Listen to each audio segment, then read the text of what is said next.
Hello, a very beautiful day to you. My name is Pastor Francis Setting. I would like to share with you today on a topic I call the weapons of our warfare. Weapons of our warfare are not carnal, according to what Apostle Paul says. These weapons are spiritual weapons. They are not physical weapons. They are weapons with which we do battle in the spirit. And so I'll be listing out these weapons. These weapons are not carnal weapons, according to what Apostle Paul said in 2 Corinthians chapter 10 verses 4. It says that these weapons are not carnal weapons. They are not physical weapons. They are not fleshly weapons. And if you look at what Ephesians 6:12 to 18 says, it listed out these weapons. They are spiritual weapons. They are weapons with which we fight against spiritual entities. We're not fighting against men.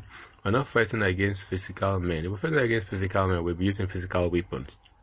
But when we are contending in the spirit, we are contending with spiritual host of darkness. We are contending with wicked spirits. And you need spiritual weapons. You need spirit weapons to fight this battle. We're not contending with physical or wicked men. We are contending with wicked spirits in many different places. And so, we are going to be explaining these weapons which we use to fight this battle. And if you are not a believer, it will be difficult for you to use this weapon because they are not physical weapons. They are not carnal weapons. They are not fleshly weapons. Like some people think they are fleshly weapons that they can use to fight this battle. So now, the Word of God said to us that we should get up ourselves with the breastplate. We should put on the belt of truth. That means that truth is what we need to walk with. We need to put on a belt of truth. In all things, we need to understand truth. And what is truth? Jesus Christ is truth. The Word of God is truth. And then we need to put on the breastplate of righteousness. And righteousness is what? Jesus Christ is our righteousness. Because if we look to ourselves or to the Lord to be righteous, we have already failed.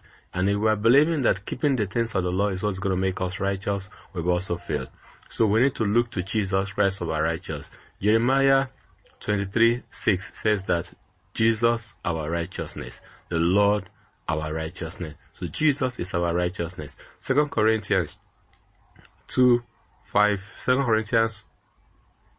5:21 makes it explicitly clear that Jesus Christ is our righteousness. So we need to put on this breastplate. It's a breastplate. It's something we use to shield our heart, our chest in this battle. Then we move to the sandals, what we wear. The sandal or the gospel of peace. That means that we need to shed our feet. We need to put on these sandals and shod it with our feet, wear it, and everywhere we go to, the gospel of peace is always with us. The good news is with us. The good news of peace. It explains things in a very simple way. There are things that we need to understand. Because if you are clothed with a weapon and you don't understand those weapons, then definitely you don't even know what those weapons really are. But now God wants us to have an understanding of what these weapons are. These weapons are spiritual weapons. There are things that has been clothed, we have been clothed with these weapons. Jesus Christ said to the disciples,